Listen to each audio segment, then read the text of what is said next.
You are now tuned in to Big Will Knows Wrestling. Yo, what's going on, everybody? It's Will from Big Will Knows Wrestling. This is my third episode I'm about to film. I'm going to give you some takes on Raw, Smackdown, NXT, the latest rumors that's been out, and we're just going to get into it. So first of all, I just want to say, I think in one of my episodes I talked about how Atlanta deserves an NXT, deserves a takeover. Deserves another Big 5 pay-per-view. I don't think it's gonna happen in 2020, but we're gonna keep pushing. I'm gonna start the official hashtag today when I release the video. It's going to be bring pay-per-views back to Atlanta. Something in that mix like that, or bring takeover to Atlanta. I'm still going to keep pushing for it, but for right now, I have my tickets to go see Raw on February 25th with my beautiful wife. I don't want to plug her name in here, but I don't need any of y'all stalking her, so we're just going to leave it at where it's at. First, on this week's episode, we're going to get in a little bit to Raw. Raw was pretty good this week. Had a couple good matches.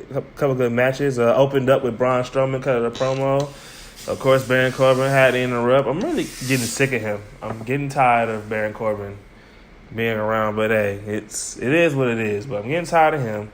So boom, getting rid of Baron Corbin. He gets into it, and Elias sings where Baron Corbin is, which is actually, that was awesome. I think that was pretty good. But I think that the next part that nobody saw coming was kind of upsetting. So Braun Strowman breaks Mr. McMahon's limo, gets fined $100,000 and loses his title match to Brock Lesnar, which was upsetting to most people. But we'll get into the rumor that's been going around of why. Well, it's not really a rumor. What's going around is Braun Strowman still hasn't been fully cleared to return to in-ring action. So they were already speculating that probably wouldn't happen. So just to be sure, they just went ahead and pulled him from the match, which gets us into the next part of the show. They were trying to find an opponent for Brock Lesnar, which turned out to be four men competing for him. I think it was Drew McIntyre, John Cena, Finn Balor, and Baron Corbin, who wheeled his way back into this title shot, which don't even get me started on that. But then Jinder Mahal made his way in the mix. So, of course, we all know Finn Balor, Balor Club worldwide, especially Balor Club in Atlanta. He's over. He won. So we're happy about that. As far as the women, the tag team, we only saw one tag team match. The Revival and Lucha House Party, which the Revival won, but it's not. I can tell that it wasn't really deal selling for them, because we all know what they wanted to do. They wanted to win the Raw Tag Team titles, and it still hasn't been announced that they don't have a title shot. So of course it's going to really be upsetting. But at the end of the day, they're just gonna. We're gonna see what happens. We had a rumor come out this week on them, so we'll see what happens next. I think the match of the night to me was Bobby Lashley versus Braun Strowman versus Dean Ambrose and Seth Rollins, where Seth Rollins got another title shot, which I'm sick of him getting title shots. I mean, I know you got to throw him in some matches, but I feel like he's going to win the Royal Rumble, so he shouldn't be thrown in. But I digress. Bobby Lashley won the match with the assist from Leo Rush, which is great because Leo Rush is the best heater in the world. I'm going to stick to it. He is he's killing it right now as a heater. So Bobby Lashley is the champion. I don't know what happens with Dean Ambrose, but we all speculation and rumors had it out that Seth Rollins is going to face Brock Lesnar at WrestleMania for the title, which is where he should belong, because I think Seth Rollins is a main event player helping out the mid card. He should be in the main event picture at all times, along with Finn Balor, Brock Lesnar. So he should be there. So. Well, of course, the women, Ronda Rousey, she and Sasha Banks tag team versus the Riot Squad. Turned into a little argument backstage or whatever. And I don't know. I don't think they're trying to build up Sasha Banks to face Ronda Rousey because, like, as fans, they feel like we didn't see that coming, and we expect Sasha Banks to lose, which is about to happen because I think they're trying to set up Becky Lynch versus Ronda Rousey or Charlotte Flair for the title. So of course we all expect Sasha Banks to lose, or I mean, it's supposed to be the best women in WWE. I think Sasha Banks is better than Becky Lynch. Better than Becky Lynch and Charlotte Flair at one point. So we'll have to see where it goes from there. I think Raw was so poor these last couple weeks. I feel like it's only right that I give them a little tad above average because it was kind of like it was good, it was better, but Raw they can probably mess it up again. So I'll just give them a tad bit above average. As far as SmackDown was about the same as last week. They still thrusting the same characters out, Samoa Joe, but they had like the match of the week. And there's no other promotion that can compete with it. But Andrade Cien Almas versus Rey Mysterio was a great match. I don't know if it was the chemistry. I'm sorry, his name is not Cien Almas no more. It's just Andrade. But his match was pretty good. It was awesome. It was good to see. I was happy with what I saw from that match. One thing I want to touch on the whole Jimmy Uso, Naomi, and Mandy Rose segment. It sounds a little. That looks a little to me like Attitude Era-ish, but it was pretty good. I wasn't really a fan of it, and this wasn't because I wasn't a fan of it because of course I love seeing Naomi and Mandy Rose in the same room. Those are two beautiful women, but I think it's because Jimmy Uso should easily be trying to compete for the WWE Tag Team titles, not Shane and The Miz. Let's take WWE serious here for a second. Let's take wrestling serious here for a second. It shouldn't, but I'm sorry I'm segueing, but that right there, I see Mandy Rose is better than what she's being portrayed. I mean, I know she's on Instagram all the time showing off her modeling photos in bikinis and stuff like that. But you want to show her body off if she works so hard. But Mandy Rose, I feel, is bigger than what she's portraying. Like somebody that's trying to be a homewrecker. And she, that's kind of like what it's kind of what I don't want to see from her. Like, I want to see her in the ring. Why can't she be beautiful and be dominant in the ring? And of course, Naomi. But I like the fact that when she came across Naomi in that room, they were fighting. Naomi kind of held her own, even though I think every person in America that's of Naomi's skin color all wanted to see Naomi beat the shit out of her, straight up. So, but it'll be okay. The show was pretty good to me. SmackDown was still, like I said, above average, not the best product. It's just the same storylines being thrusted out into the public. And The Miz had a match. I'm sorry, I actually forgot one thing. Becky Lynch and the Asuka's promos in the beginning against the Iconics were incredible. This match right here, I believe, and I call matches of the year, but this match right here is going to be match of the year. Asuka versus Becky Lynch for the SmackDown Women's title. Even though we already know who's going to lose, but I feel like that match is going to be match of the year because it's not like, this ain't like when Charlotte versus Becky Lynch and everybody wanted Becky Lynch to win, but Charlotte still kept winning. This looks like the crowd is legit split. We want Asuka, they want Becky. Some people want Asuka, we want Becky. Like, this is a match that I want to see. This reminds me of. This seems NXT like to me. NXT, and that's what I like. Like in NXT, if you ever watch those matches, it's some people that you just flat out don't like and you're not feeling. But in NXT, it's really hard that you're gonna find somebody that they're gonna boo for. If they're booing them, it's all fun and games. But in WWE, if we don't like you, we don't like you. We're gonna boo you. We're gonna trash you. We're gonna tell you to get your ass up and get up out of here if we don't like you. And I feel like that's the type feel this match has with Becky Lynch versus Asuka. But we're gonna digress. I'm trying to get through this show fairly quick, but still give a little details. NXT UK, first of all, it had the bombest. Their takeover set the stage for their brand and this NXT territory development system that Triple H is putting in place. I thought every match was incredible. The wrestlers were incredible.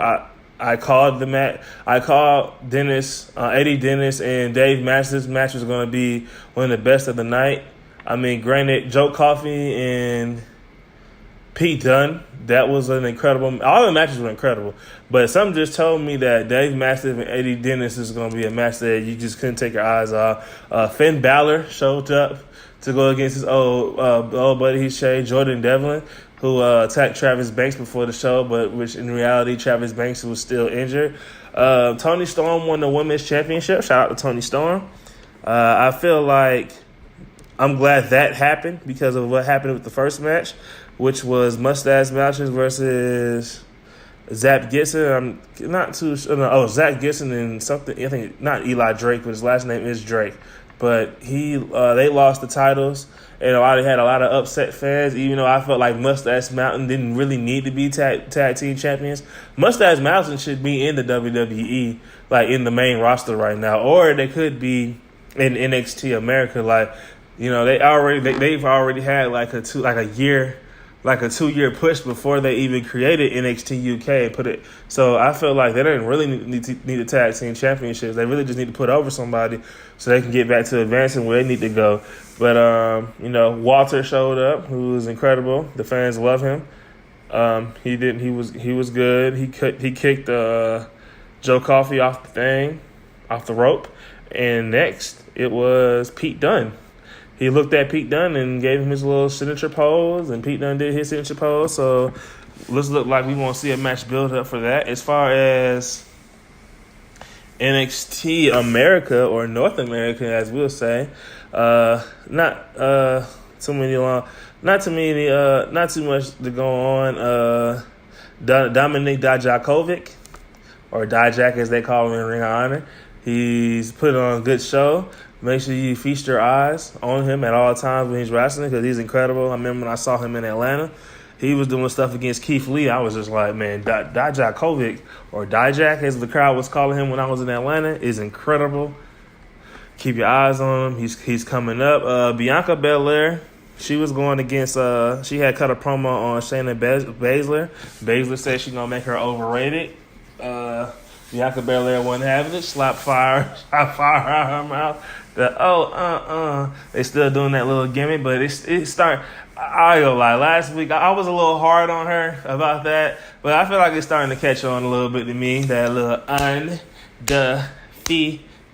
It's starting to catch on a little bit. I'm starting to buy in a little bit, but let's just see if he can carry that momentum to win that title. Not Keith Lee. Oh, he is in that. He was on that show, but Johnny Gargano went against an up and comer. They just signed to the company. I can't remember his name. He was incredible though. He gave Johnny Gargano a fight, but Johnny Gargano won. Then called out. What did he call out? He called out Ricochet. So now it's going to be Johnny Wrestling or Johnny Gargano, Johnny Failure, Johnny Takeover, whatever y'all want to call him, versus Ricochet. It's going to be an incredible match. I really want Ricochet to win, but something tells me that Johnny Gargano is going to take that title from him. But I don't know. They showed Double Team Dream. Oh, and let me not get. I want to save this one for last. My brothers, Angelo Dawkins and Martez Ford, the Street Profits, had their tag team match against. I don't even know who these dudes even are. They're not jobbers. But they had a match against them. They won. Then they got attacked by the Forgotten Sons.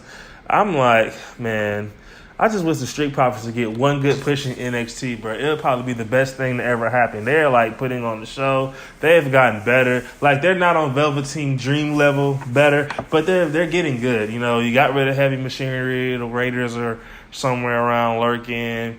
AOP is on the main roster. I mean, it's time for another tag team to step up, and I feel like they're better than low carders. I mean, they opened the show, but I feel like they're better than that. They can be a show closer. And then Keith Lee versus Cassius Ohno. Cassius Ohno is really getting pushed in NXT. He's getting pushed against both of those too. Keith Lee and Matt Riddle. Cassius O'Neal cheated, knocked out Keith Lee and won. Then Matt Riddle came out. So now it's set up as Matt Riddle, and this was just recently reported yesterday, added to the card. It's going to be Matt Riddle versus Cassius Ohno. So the new card is Matt Riddle versus Cassius Ohno, Ricochet versus Johnny Gargano, the Undisputed Era versus War Raiders, Bianca Belair versus Shayna Baszler, and then the main event is probably it's not probably. I don't know. I'm saying probably because I'm not sure if that's the main event, but it's going to be Aleister Black versus Tommaso Ciampa, who cut his promo on Aleister Black as well. I feel like the match that everybody is going to have to feast their eyes on is going to clearly be Aleister Black versus Tommaso Ciampa. And not just because it's the main event, but this rivalry seems like it's really brewing to a point of like no return. If you're not really because of the main event, I would say keep your eyes on Johnny Gargano versus Ricochet, because I think basically Ricochet is cruiserweight size, but he's a heavyweight. He's like considered a heavyweight, and then Johnny Gargano is a cruiserweight. So just be surprised to see some quickness, some moves. They've wrestled around the world, so that NXT Phoenix Takeover Phoenix is going to be a good card. But while we're on the subject of NXT, we're going to talk about these NXT call-ups. So we've been hearing, it's been reported for weeks of who the call-ups were. We have the Freak Lars Sullivan, the Lady of NXT, Lacey Evans, the Lady of NXT, Lacey Evans, Heavy Machinery, Stakes and Weights, baby. I had to do that because I love Otis Dozovic and Tucker Knight, Nikki Cross, who's already been on the main roster, and then the top 1% of this industry, EC3. He's the top 1% of the wrestling industry, and I feel like in a year or so, I'm gonna be the top 1% of Wrestle Rumble. So we're gonna talk, but we'll have that discussion later. That's where I want to be. But they decided instead of what their normal thing is, they give them a match, get the crowd excited into them, and then boom, they're actually decided to they're trying a different method. So the method is they're just gonna start making letting these faces appear on both brands, and so the crowds can get to know them and see where they're at. Because the way the NXT call-outs have been working out recently, it hasn't really been the same. Like you have to go back to, and I think the first big a lot of NXT call-ups have not been working out over these years. The exception of Shinsuke Nakamura, Samoa Joe, who's been getting a little push. Kevin Owens, Seth Rollins. A lot of them have not been working. You want to go down the list? The Revival, Ty Dillinger. Shinsuke Nakamura has worked out. Bobby Roode started off good, got a good match, got a good promo, and then he fell off into a tag team. Let's see, for call-ups, it just has not been working. So we have to figure out another way to do this, because what you don't want is, and goes back to my point. I said NXT is saving WWE right now, because they can sign up these talents, develop them, and then send them to the main roster. But Vince does not know what he's doing with these talents, so it's just falling on deaf ears. So it's really just going downhill. But they want to try something new.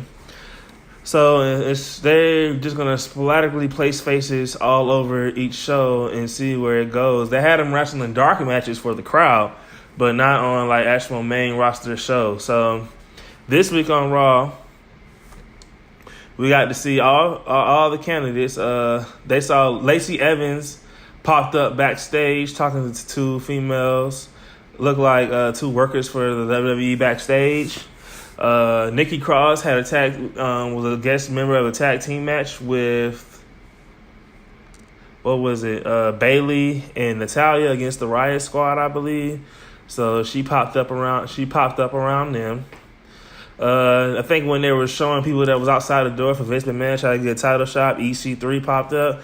And the one that kind of excited me the most was when Otis Dozovic walked out on stage in the middle of the segment with Alexa Bliss and Paul Heyman. I was like, bro, what is Dozer doing? Dozovic is off the chain. They got him yelling, and I was just like, bro, what is this dude doing? But it was awesome, though. It was awesome to see, And then next night on Raw, SmackDown, Dozovic and Tucker Knight made a debut with the New Day making drinks. I was like, that was kind of pretty good because, both of them, that was a kind of comedic segment. Becky Lynch showing that she's the man, drinking that drink. They had a women's match, and Lacey Evans was backstage watching, looking like the classy lady she is. I was like, yes, I like this. And then this is the part that really made me mad because I'm like, bro, y'all are portraying EC3 so crazy. Like, it's not, I don't like that. So EC3, Samoa Joe was walking, he stopped and looked at EC3, he doing his little poses where he turns around and looks at the camera after he does his little E and then C and then 3-point. I was like, bro, what are y'all doing? That's not EC3. EC3 looked like money. He dressed up in a suit. The top 1% of this industry, bro. What are y'all doing? So I wasn't feeling that. And I hate to segue, but that's kind of like what happened with Bobby Roode, because when we saw Bobby Roode in NXT, when he wasn't always in uniform or in character. This man had on suits, like looking mighty clean and stuff. But we'll jump back into it. And then I think Rey Mysterio was walking to the ring. I can't remember who it was. And Nikki Cross was in the cage. I was like, okay, that's awesome. But I mean, I feel like with that, Nikki Cross should have just probably been flanked with Sanity because she was a part of Sanity. So why not pair her back up with that group? But it's none of my business. Right now, we still don't know. They still don't know where these people are going to go. But to me, I feel like they all need to go to SmackDown. That's just me, because SmackDown is Heavy Machinery is Heavy Machinery is a true tag team. So if they go to Raw, they're not going to get any push. They'll probably be right there on SmackDown. They'll get a little bit of love because it's the tag team division. Lacey Evans need to go to SmackDown because Raw. Well, she can go to Raw. I feel like the women can go to Raw, except Lacey Evans can go to Raw. Nikki Cross needs to go to SmackDown.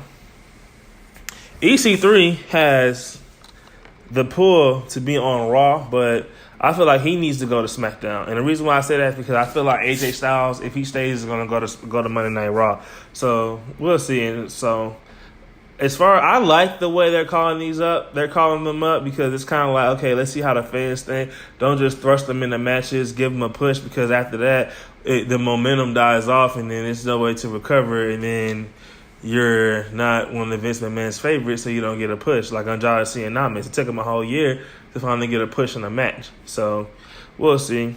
Now, we're going to get to these rumors that have been swirling around WWE. So one of the first rumors that popped up, which really was not shocking, but nobody really expected it, but the top guys, Scott Dawson and Dash Wilder, the Revival, have apparently asked for their release from the company, which to me is not shocking because of the stuff they get into with my guys Matt and Nick Jackson, the Young Bucks. It wasn't shocking, but to think that they were that they wanted to ask for their release from the company, I feel it's understandable and understandable and justified. I get it, because they're not getting pushed. Like they're still like, you still have a tag team that shouldn't be tag team champions.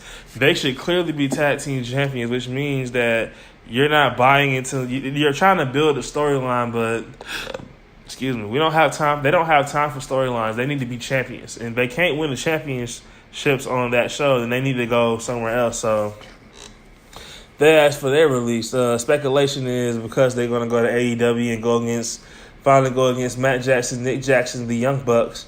But a lot of people I've been looking at on Instagram who's been commenting wanting to see them go to Ring of Honor or New Japan Pro, let them get the IWGP Heavyweight Championships, which I say would be legit for them.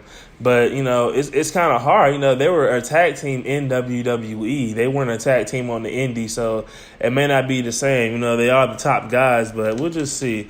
And then another one that apparently asked for their release was Mike Kanellis, because he wasn't getting used right, and that I can agree upon because he ended up on. I remember he's on 205 Live the last time I heard from him, and I was like, hold up, 205 Live. I was like, so yeah, that's what we're doing now. So if you don't work out on the main roster, we're gonna send you to 205 Live.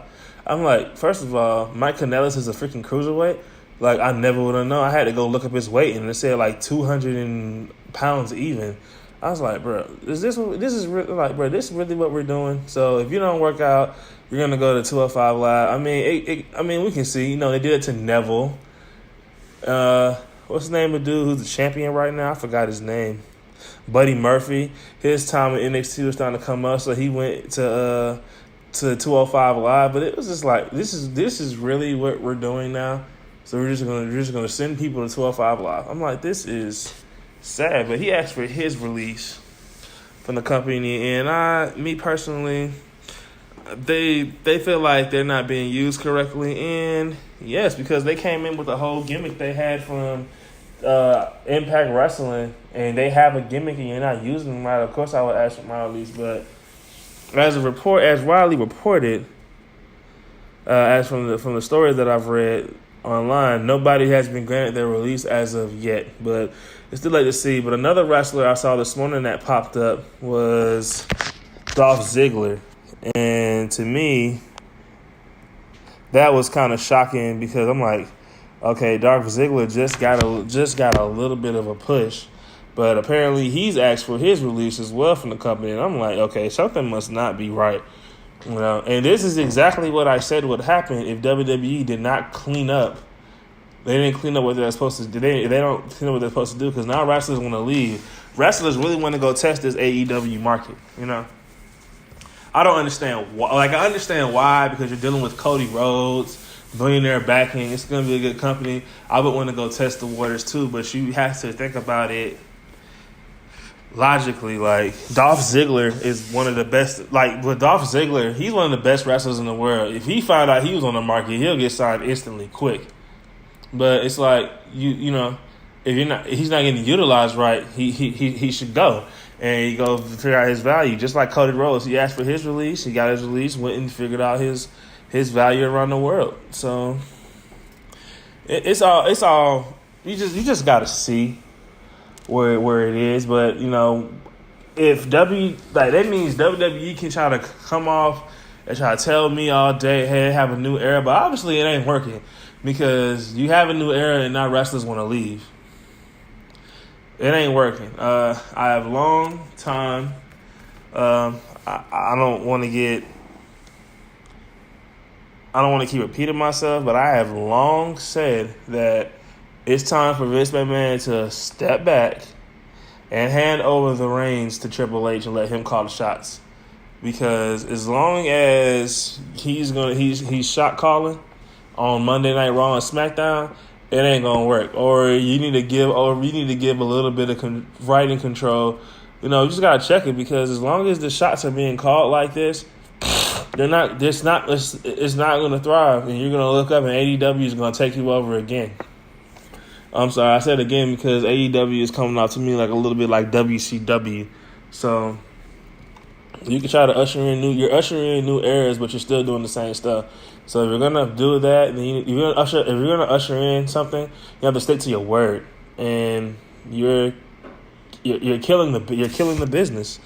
There's no ifs, ands, or buts about it. You're killing the business, not the Young Bucks. You are, but we just have to see. But as far as episode 3, it's starting to wind down. What to look for from wrestling? For me, I'm going to attempt to try to film my first video portion of the show on episode 4 or 5. No, I'm going to aim for 5. I might do it. I might try to do it in episode 4, but let's see what content release. I'm trying to do. I'm pushing to try to do more Instagram videos. I know I'm not active enough with it, but I'm gonna try to do. I hear topics come up. I'm gonna try to do more Instagram videos. Let's see. Well, actually, let's not try. That gets back to the turn. It gets back to my what I want to leave you with. There is no more try. You need to try. You have to take try out your dictionary. Is will. So in episode 5, I'll give myself that little wiggle room. In episode 5, I am going to film the next episode and post it on YouTube. I want people to see my face, or people to know me, and I want you to see how I carry myself, like what I do. I have my own camera. I have my own LED lights. I have some headphones. I have a mic. I'm ready to do this thing. Like, I'm gonna drive this thing. I don't care if you think I'm a flop, I'm a failure, I'm a fail. I'm gonna keep pushing regardless. You're not gonna stop this momentum. So you just gotta be ready for me and get ready for me when I start taking over, like NXT. So thank you for watching. Those who subscribed, thank you. Let's try to get some more subscribers. This is Big Will. I would love to say my favorite line from Kenny Omega, but unfortunately, I don't want to get sued with a copyright infringement. So, buenos noches, hasta luego.